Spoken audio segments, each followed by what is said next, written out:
Today. Good. Glad to be here. This is Glad a to be. topic I love. Yes, a topic that I am loving doing with you as well. Thanks for being here with me.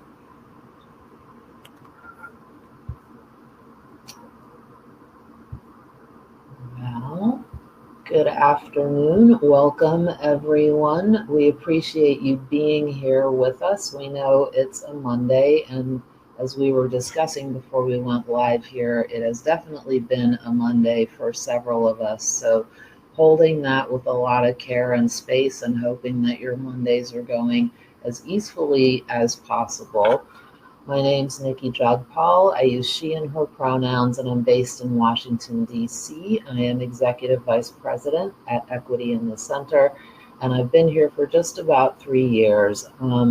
At EIC, we have the pleasure and the privilege of being in relationship with some amazing folks, and we've been in relationship with for a really long time. And I'm joined by one of them right now, my dear friend and colleague Nicola Chen, who is a longtime advisor and partner to EIC, who is also leading our organizational equity cohort, which is what we're here to talk about today. The program kicks off in the spring, and given the events of the last, well, at this point, close to almost 3 weeks, we wanted to just sort of acknowledge that a lot has happened and that we're all carrying a lot in addition to the election. There are things going on in the world everywhere that are impacting us individually and collectively. And so to name that in part, to acknowledge it, to make some space for that, and also to just remind each of us that tending to yourselves and taking care of yourselves is critically important in this time. And to that end, please do so over the course of our time with you, and know that we hold space for all of the parts that are in here with us.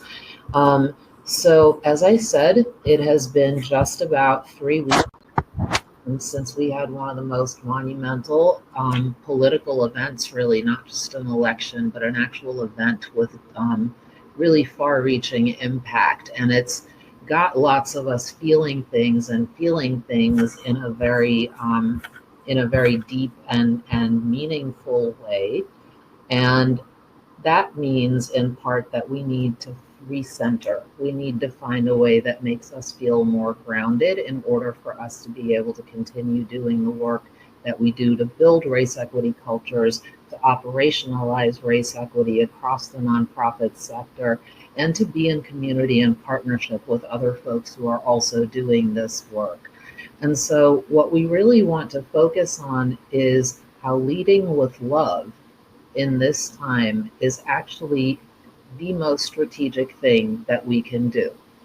And we're going to talk about things that we often talk about in our spaces, but leave at an abstract level and don't tend to bring down into a space where it turns into actual practical tools for us to be able to do the work. And over the last few weeks, the one thing that I keep hearing over and over again in spaces is, what are the tools that I have right now that I can use to keep doing what I'm doing in the face of things like HR 9495, in the face of Project 2025, and all of the other attacks on fundamental civil and human liberties? What are the actual tools that we have, and what are tools that we can learn about and build that would help us work collectively, especially as we do this work in teams, working at organizations? And so, Nico, you and I have talked about this work for quite some time, and coming at it from a background in organizing, I think actually gives us a solid foundation to start from. And so I'd love to start by just kind of exploring power and what power means, what it looks like when it's not exercised in the ways that we tend to think of, which are top down and generally punitive or restrictive. What could a more abundant and equitable and inclusive space look like? And really just starting there with the idea of power. The purpose of power is to achieve your purpose. Yeah. Yeah. So when we think about the forces of systemic change, how will we keep pushing for the race equity cultures that we seek in our teams and in the world? we have these two forces that we can use, power and love. And a lot of the places that I go back to reference and my own learning about power and love is the civil rights movement, is the work of Reverend Dr. Martin Luther King Jr., right? And his definition of power as the ability to achieve purpose. And what that does is it takes power to this neutral place. It frames power as something as essential to life as water and air, right? And I often use that metaphor when I'm talking about power with folks that have experienced oppression in our society. Because we've often come to equate power with harm. And our experience of this election cycle is no different. And so much of the power messages that we were hearing for over a year that were really power over, the power to exploit, the power to isolate, right? When we're inundated with all of these negative experiences of power, we can step back and say, well, I don't want power. And we can shrink back into ourselves, right? But our commitment to a race equity culture and to building for equity systemically is not predicated on what is the landscape. It's predicated on what's in our hearts. And so these two forces that are really rooted in our heart, power and love, are the forces we have to be able to bring forth, both for change in our teams and for systemic change. So when we think about power as water, yes, it has the ability to hurt us. It is also the thing we need every single day to sustain us. And so we come back when we think about, well, how do I think about power in my organization? I think about, how is my organization being incredibly clear about our purpose? How are we continuing to invest in our abilities and build on our strengths? And while we negotiate the compromises we have to make in the world as it is, how are we maintaining and reasserting our commitment to our values? I often say to folks, we may have to make some short-term compromises, but what we don't want to compromise on is our values. And how do we know that line? So you talked about some of the tools of power that we can be using right now, right? These are tools like narrative shift and maintaining our narrative, maintaining our worldview in the face of so many messages that say our values are wrong, our values are bad, give up on our values. That's not the time when we say, okay, let's scrub any mention of equity from our website. It's actually, how do we maintain and affirm our commitment to equity and continue translating it to the people we want to build with? Another tool we have is deep leadership development. Do people in our organization have the tools of power to reaffirm their own agency, to do values-based decision-making, to negotiate the landscape while we maintain our purpose? If we haven't developed those skills yet in our organization, now is the time to do it. And that's really what the organizational equity cohort is about. I really appreciate the reframe of power as not always needing to be associated with harm, because I do think that based on both lived experience and then sort of the state of the world, oftentimes when we see power exercised, it's power exercised almost with the intent of doing harm. So there's something, I think, that's just critically important about being able to even talk about power. It's not something we're used to doing at a lot of organizations, and it requires a container that can hold that. And I think that some of the tools that we're talking about are actually a part of that container. And they're part of what folks who coming into this cohort will learn how to do, how to take something abstract and hard to talk about like power and really build it in from the beginning of the conversation as something that we are going to talk about, knowing that the purpose of it is not to do harm. The second thing that just really stood out for me is you mentioned agency.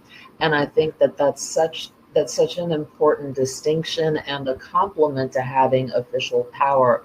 I think a lot of times we hear people at organizations get frustrated about decision making in particular because it includes this sort of occulted power and an occulted process that folks are not aware of. So there's also, I think, a piece about being authentic and transparent, grounded in your values while going about doing these sort of more mechanical pieces of the scaffolding it takes to run an organization, right?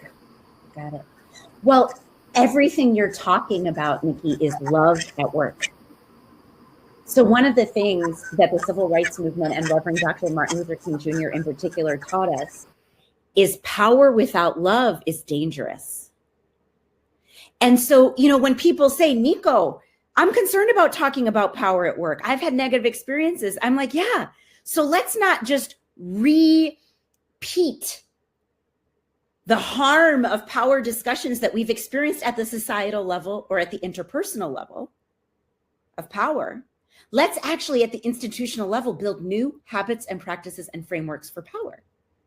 Those new habits and practices and frameworks for power take root with habits and practices of love. And so you started this call by talking about how leading with love is strategic at this moment. It's not the love that is a renunciation of power and say, I love you, oh, so I'm going to give away my power. It's actually, I love my community.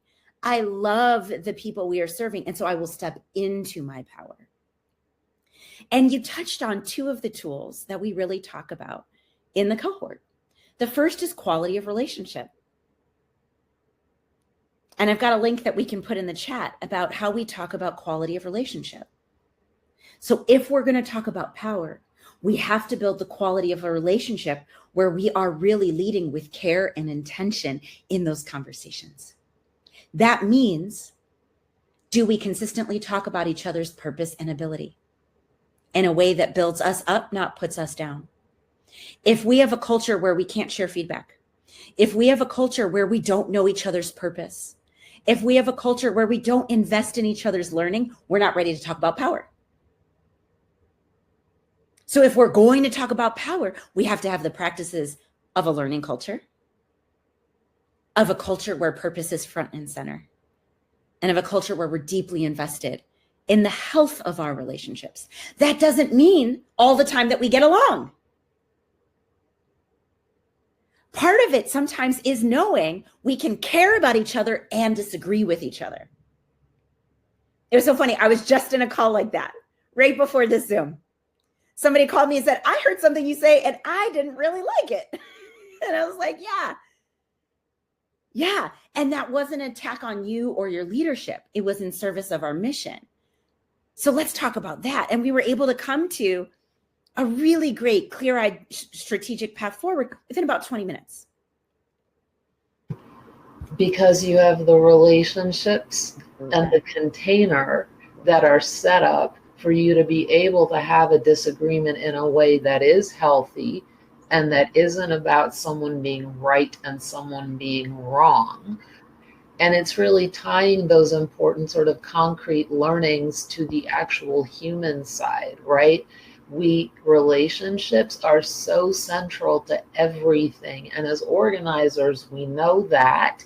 And when we end up inside an organization, often we forget that, because the majority of things that often decline when it comes to interpersonal relationships at work is because the relationship has not been nurtured in a way, the team hasn't been nurtured and set up with a container in such a way that it can do that. Because it doesn't always have to be punitive and transactional, right? Well, and many of us think relationships will just happen. Exactly. I'll be really funny and charming when I log into the Zoom in the first 10 minutes, and that's our relationship building, right? Right. I'll ask about your vacation. I'll ask how your weekend was, and those aren't bad things. Those are great. That's some of the currency, but it's not enough. to say, do I have the quality of relationship to build and share power, right? And part of what we get out of building the quality of relationship to build and share power in these really concrete ways is investing in our agency. So in that engagement, we've already agreed we have the agency to disagree without threatening each other's power. Because when we're talking about ideas and strategy, we're not talking about each other's character or intelligence or validity. That's part of the container. And so that was the second practice of love that you talked about, Niki. Right? You talked about how do we each have a clear-eyed sense of our agency? That is a practice of love at work. That is a practice of power at work. When I know my own agency at work, it is less likely that power will be abused at work. So these are the concrete practices that we get into the cohort. And, you know, we've got a tool that I learned through the Social Transformation Project called POP, which is we consistently lead by always talking about purpose, outcome, process. So that you can come into a meeting and say, I have a process recommendation, and I don't need to shut you down because I don't like that process recommendation. I can actually get more information and say, what are the outcomes? What is the purpose? Then let's go back and let's talk about the process recommendation. This is just one of the tools that we get into in the cohort. Because we want concrete habits and practices in your organization. We don't want love and power to be these abstract ideas just floating around in the air. We want them to be your daily practices. This is what we believe will help us in the times ahead. Equity has already been under attack for years. So we need to continue our journey of shoring up and building infrastructure for the world we want to build. Because it doesn't happen on its own, right? It has to be intentionally identified and then nurtured and taken care of. And that, I think, really what that reminds me of also is something you and I've talked about before, which is dyad coaching.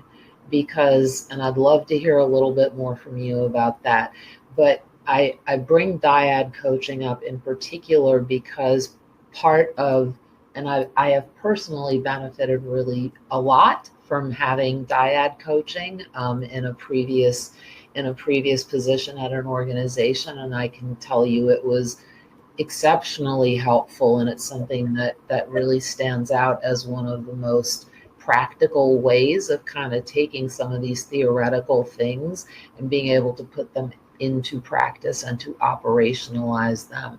So I'm wondering if you could talk a little bit about what dyad coaching is, what kind of role it plays in the cohort, and then also sort of what having that kind of space means for looking at a truly transformational approach to building relationships with our colleagues. Well, one of the places that we start from at Uplift Community is we bring your body into your understanding of your leadership. And so we start from the place of your body doesn't have one system it uses to build relationships outside of work and one system it uses to build relationships inside of work. It's all the same, right? And so as we get into building relationships at work, there are all of these conscious and subconscious processes that are happening all the time. And so what can happen in the course of working with each other through highs and lows, ups and downs is we have unintended impacts on people. We have miscommunications. We have misunderstandings. We don't take the time to necessarily ask each other the questions we need to ask to stay aligned in collaboration because we're moving through process. And I get it. There are big demands on our organizations and our mission. So we have to move quickly and efficiently. But it can mean that these miscommunications, these distances, these misunderstandings can start to accrue over time. And what happens is our collaboration suffers, right? So in caring for the system of relationships and the quality of relationships at work, in service of power and love, in service of your mission. We sometimes need to do a tune-up. We need to look at our relationship and say, what is something I've been observing in you that I don't understand? And instead of starting from the place of, I think you're wrong, how do I start this from the place of seeking to understand before being understood? What questions do I want to ask you? And what are the things that I've been thinking, that I've been working off of, that I haven't taken the time to share, that might have made that distance in our relationship grow? This is the starting point of the dyad. So this is an opportunity for people. Yeah, this is an opportunity for people who, we're not fighting. We don't need an HR mediation. We don't have a grievance. But there's something about our relationship we don't know how to figure out on our own. Yeah, Nikki, what were you going to share?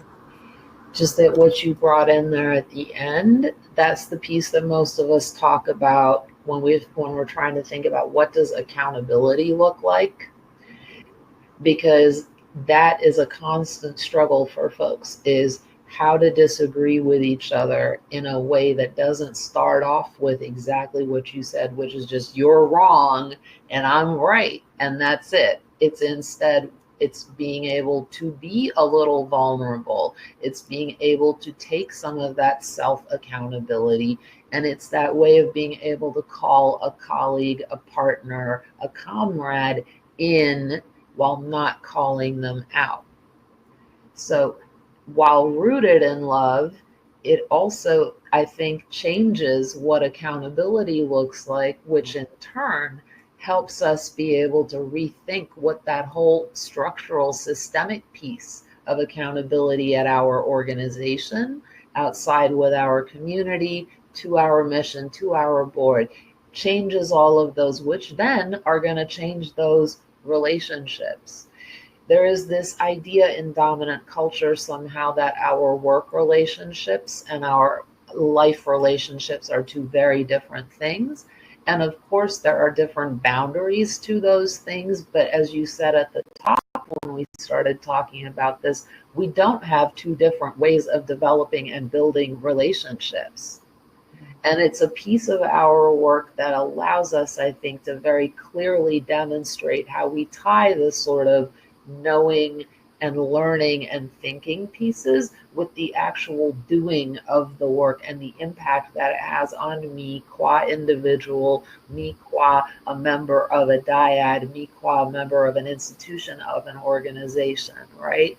And so it does actually, for me, make it quite clear as we're talking that in fact, love is the most transformational foundation for being able to do equity work that in turn will be far more sustainable in the long term because it would be done differently based on what we're talking about.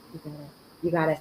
And dyad practice on teams is such a useful input for accountability and agency. It's where you can clarify your agency. It's where you can clarify your responsibility. And so the practice is really this practice of the 4 questions. What do I need to ask to understand my collaborator better? What do I need to offer to help them understand where I'm coming from better? What do I want to request to support the collaboration here? What do I want to offer to support the collaboration? And for me, what's underneath this practice of dyad and the 4 questions is Bell Hook's definition of love. And what I love about Bell Hook's definition of love is she breaks it down into these very clear practices. Practices of trust, responsibility, knowledge, commitment, care, and respect. And I can actually look at an organization and I can say, let's look at the last month in our programs, in our team meetings, in our performance evaluations. What are the concrete behaviors we are doing in one or more of those 6 practices? What are behaviors we are doing that move against? And where are places where those 6 practices are missing?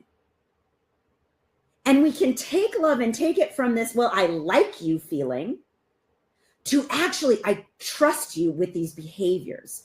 I respect you with these behaviors. I seek to know you through these behaviors. And then we actually have a culture of learning. And then we have a culture of transformation. And I got to tell you, respect, knowledge, responsibility, commitment, care, that's just good strategy. That's just good organizational development, right? I have so many people that come to me and say these very, very good technical questions. How do I build culture when I've got people who have been here for 10 years and I've got a brand new staff? How do I maintain culture through this big change that's coming? How do I roll out a new program? And I say, well, how are your practices on trust, responsibility, commitment, care, knowledge, respect? Because if you have those, you can move through whatever tough times are coming your way.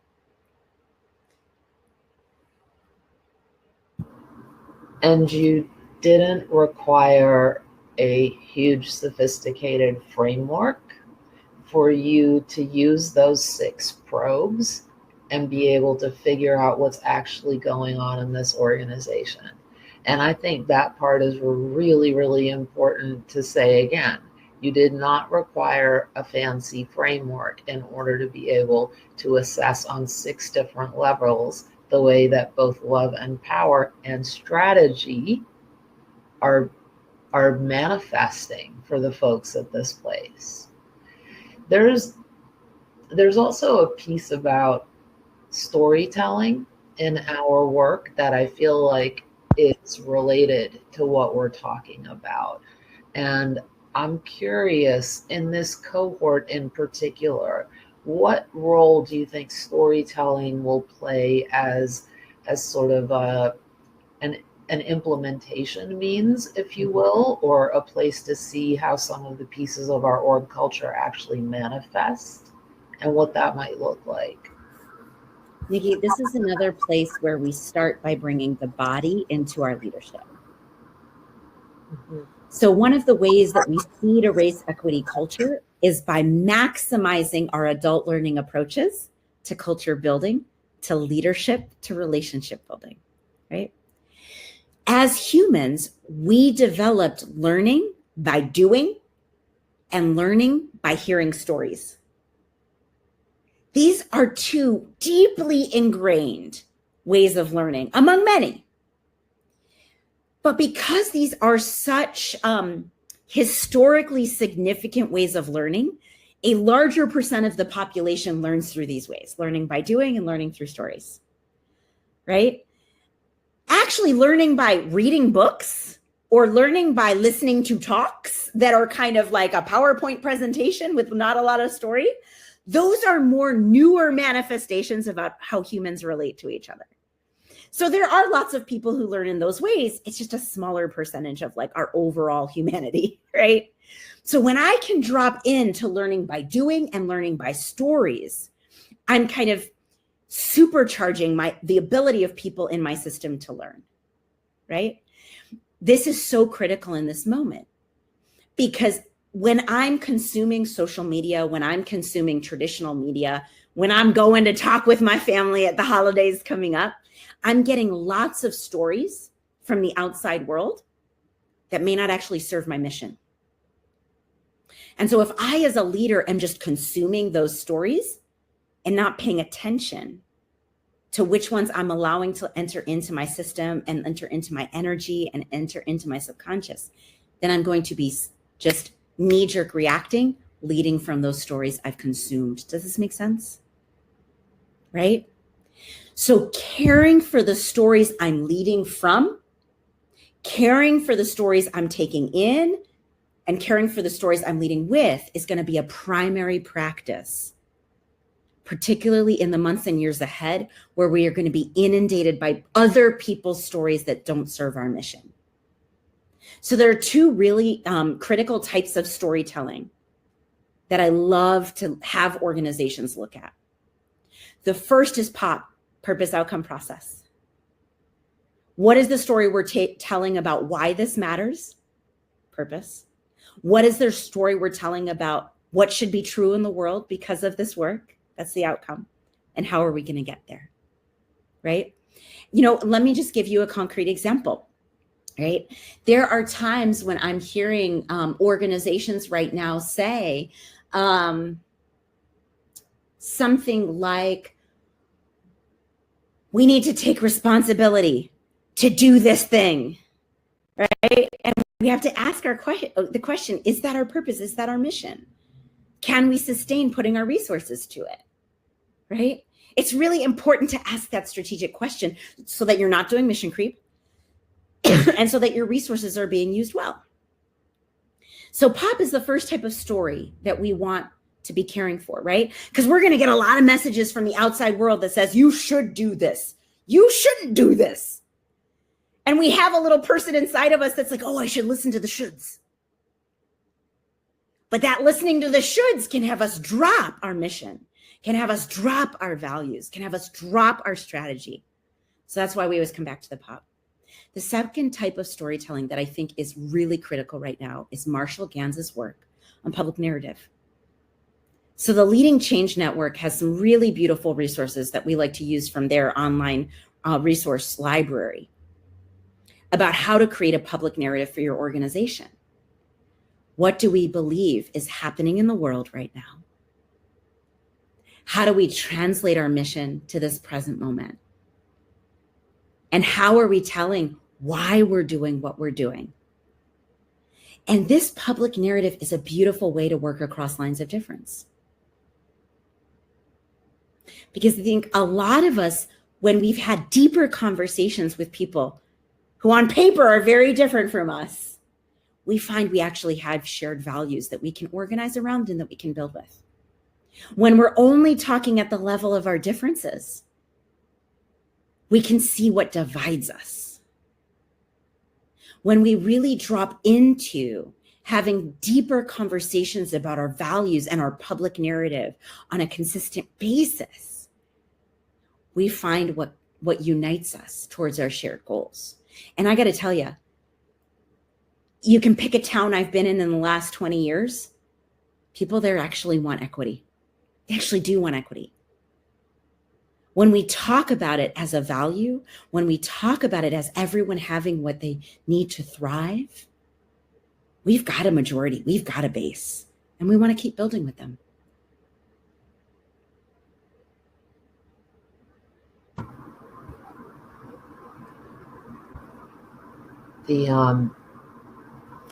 That raises a really good point about how there are often tools and resources that we have that we just do not make use of because we have not thought about things in an integrated kind of way. I come back to it, there's still just a deep Cartesian sort of split about knowing and doing and being logical, and then that your feelings somehow are this separate piece from you. And I appreciate the way that you bring it back to that, because the fact is that any of us who show up do not show up as here's the sliver of my personality at work, because in the back of my head, I'm still living my life. And I'm pretending that it doesn't exist when I'm saying I'm going to be here and this is focused work time and we are not going to talk about feelings, right? Yeah. Well, and that's what I love about when organizations commit to the cohort experience. What they're really committing to is a structure for habit change, right? So a lot of leaders come into the cohort and say, I know I want to lead with love. I've been to great workshops about it. I had a great retreat. I had a great feedback and performance evaluation, but I haven't actually been in a place where I've been supported to change my habits. And so what the cohort allows us to do is to give leaders the space to name an intention, and then over the course of a community experience with other peers, really see that habit shift. Really see that meaningful impact change and drop that knowledge down into the body.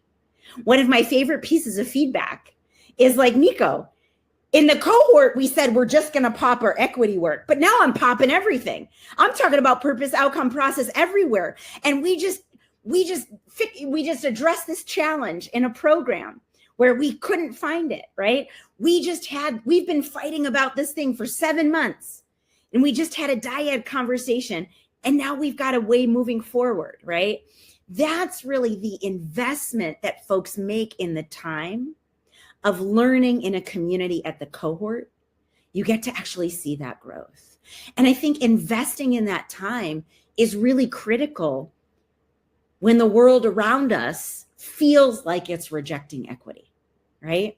So a lot of times people will say, things are so hard right now. I don't have time for strategy. I don't have time for learning. I just have to react. And it's like, no. This is actually when we need to invest more. And, one of the pieces that we'll go over in the cohort is strategic thinking in crises. This is a tool that we developed actually in the pandemic, along with Eric Peterson at Building the Arc Strategies. And it's a way of saying, yes, the world is hard. And that's going to bring me deeper into my values, deeper into my love practices, deeper into my leadership development. So that tool is something we'll enjoy getting into in the cohort.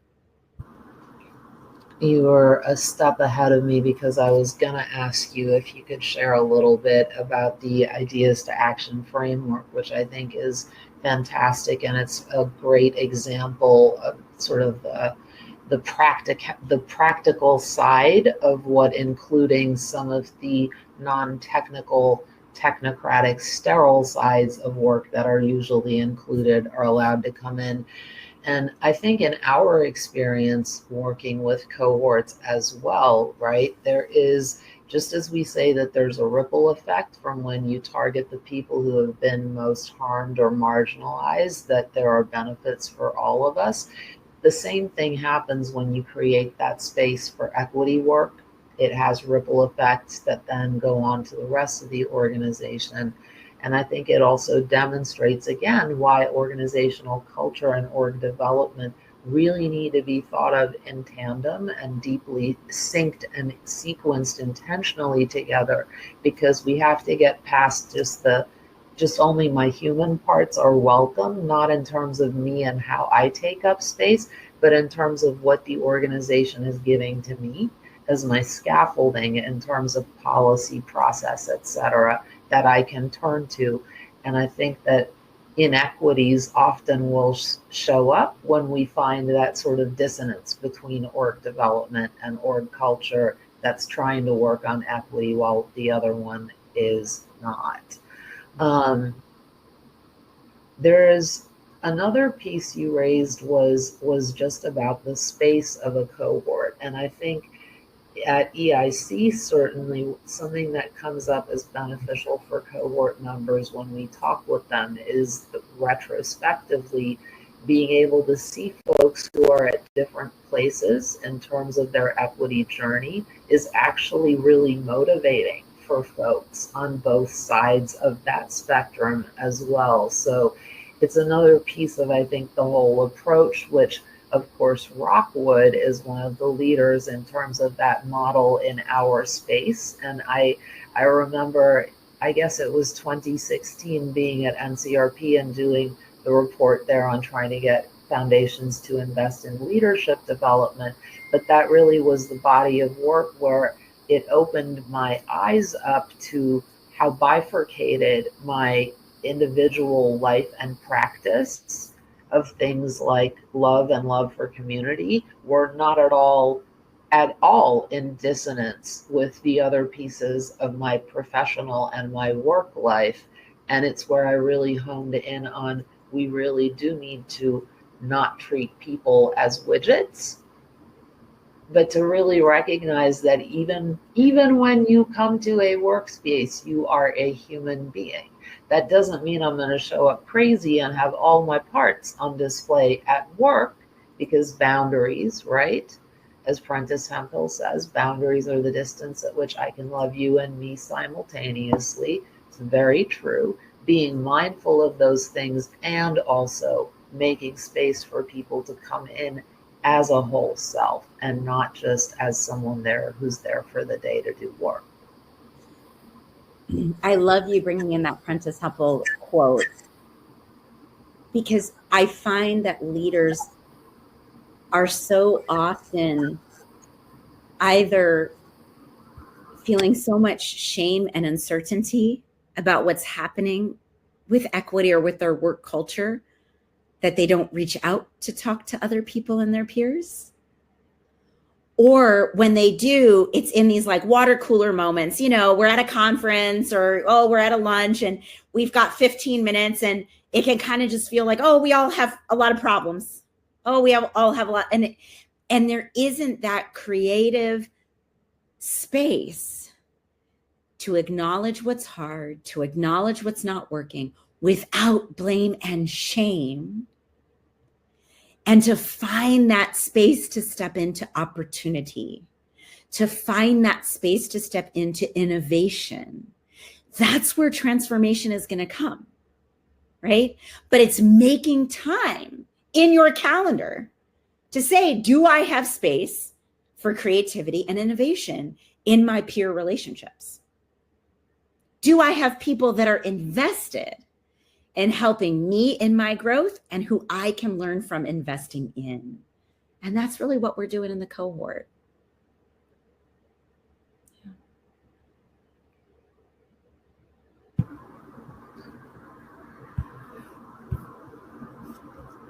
I wonder if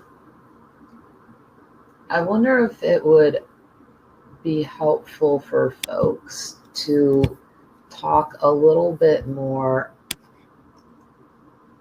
about defining love, because love is not toxicity, it's not extractive love, but love at an organization, love for your mission, love for your people, love for your community. What can it look like? Yeah, I think this is where I come back to the bell hooks definition. You know, in her book, All About Love, there was really this discussion she has that was such a light bulb for me, which is there's so many things we call love that aren't actually love. That then it becomes so hard to find the real thing, right? And when we talk about love in public, and this is really connected to Marshall Ganz's work on public narrative, it really is, what are my practices of being trustworthy and of offering trust to others? What does it look like when I respect people? And what is the way I want to be respected? And it is, a love practice is negotiating that. Because Niki, you and I may have different ways of seeking trust and of giving trust, right? You may say, well, Nico, I trust you, so I don't look at your drafts. But hey, for me, trust comes from you taking the time to invest in looking at my drafts. Right. If we never sit down and talk with each other of what is our trust practice, well, we just climb the ladder of inference to assume, well, Niki must not care about me because she doesn't read my drafts. And Niki's like, well, why does Nico keep asking me to read her drafts? Because I trust her. And like, but when we don't actually have a practice of just talking about that component of love, which is trust, we actually aren't living it together, right? Same thing with respect. I respect you, Nico, so I don't want to waste your time. So I always send you agendas for our meeting. Why does Niki keep sending agendas for our meeting? That seems so disrespectful because she never asks me what I want to put on it. Right. And so to me, I want to take love from this, like, I know it when I feel it.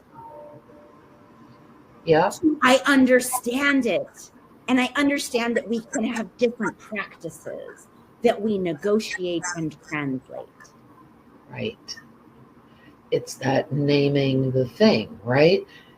Being able to often, I think, just being able to make things explicit, that's a good first step to building trust, is actually me coming to you and saying, you know, Nico, the reason I don't read your drafts is because I trust you. But if you've never heard me say that, and I have not heard from you that me not looking at your doc is going to make you feel like not happy with how I am treating you. If I don't hear that from you, I'm not going to know it, right? So there's something about that basic trust that I think is actually, for those of us who work at mission driven organizations, in some ways it's easier, because there's at least that piece of trust that we know that we may not be there, but we're aligned around the mission, and I know that you are too because you care. But that's insufficient. We have to go way past that if we want to be an authentic, real, transformational relationship with each other as we do this work, right? Of equity, justice, liberation, all of those very large words that we could have large academic conversations about, and we can go to tons of trainings on, and all of that good stuff, right? Well, and the key word, Niki, is negotiation and translation. Right. Because when we talk about who sends the agenda and the dynamics of respect, trust, knowledge, commitment, responsibility in there, we're actually negotiating power in a really healthy way, right? And we're starting from assuming there's no one right way. And that is such an equity practice when we're trying to build a race equity culture. And this, again, is a concrete example of those ripple effects of when you're doing great equity work, you're actually setting yourself up to do great strategy work for your mission. They're not different things. And when you're doing really good strategy work for your mission, you're building the building blocks you need for equity work. Yeah. This is always so much fun to talk to you. I feel like we could keep going for hours and hours, and I know that our dear colleagues who are here with us probably have other things to go to, but there is one other thing I wanted to talk about before we wrapped, and that's the piece about how in the framework that you and Up with Community developed, what I love is the piece about setting goals for different stages, and also that sort of the different altitudes of engagement. I found that a really engaging way to really look at this in a way that felt like, yeah, this is actually something I could take and I could put pen to paper, so to speak, and start applying it even just from my initial read on it. So anything that you want to share about that sort of piece about measurement and goal setting, which is always so big for everybody. Yeah. Two things on it. One is I meet a lot of leaders who hesitate to set goals on equity because they either don't know what an equity goal can look like, they've never seen one set before, or they're afraid to set one and fail. And so and one thing we say in community organizing is, if you don't set a goal, you can't achieve it. Right? And so we work with organizations in the cohort to give lots of examples of equity goals. And so we really expand our imagination for what an equity goal can be in very concrete ways. Like, how do we measure inclusivity? How do we observe inclusivity? How do we know if we're close or far from it? How do we measure or observe accessibility in really concrete ways so that we can move the needle on it? And so that sharing of examples, that making it really concrete, helps organizations fill in, well, what could our goals look like, right? But then we also provide tools around power and love that allow us to hold these goals with blameless discernment. That we know there are reasons outside of our control why we might not achieve them, but we understand that to live our values, we have to strive for them. And it's really those leadership practices of blameless discernment, of striving for something with commitment, but having compassion to understand that we are not failures just because we don't achieve them in year one. Right? And so it's understanding the types of goals we can set and the leadership energy we hold them with that can be really useful. So helpful. Thanks, Nico. Some brass tacks stuff really quickly, which is that we are accepting applications. It is for organizational teams. Applications are accepted through, I believe, January 17th, and we start the work in March for about 8 months. As you can tell, Nico's fantastic. She's brilliant, an amazing facilitator. I would love to be a part of this cohort, because where you landed at the end in terms of saying blameless discernment and compassion, those are things that I strive for. And I will never forget when I was first building my relationship with Kay. One of the things she asked me about what I was looking for when I was looking at places to go and contribute at, I said, I want to be somewhere where I can talk about and lead with compassion. And that's where, for me also, like those pieces of separating myself into this is my work and this is me, it's artificial, it's arbitrary. I am me, and it's my ability to come into a place where I can literally keep practicing my practice, leading with love, and hopefully helping to build a race equity culture, right? Anything you want to share as closing words? No, I appreciate getting to send these videos out into the world. And I look forward to working with folks for whom this resonates. This is an invitation to making time for yourself, for your team. And it really is an invitation to strength and courage, compassion, and love for the year ahead. We can make it possible. Thank you, Nico. And thank you to our colleague, Jules Taggart, who has been phenomenal with all of everything leading up to today's event and on tech today, and to each of you for being with us. Please take care of yourselves. Keep an eye out for follow-up emails with links and whatnot. And we hope you find times to breathe and pause and be gentle with yourselves. And we look forward to seeing you soon. Thank you so much. Be well. Thanks.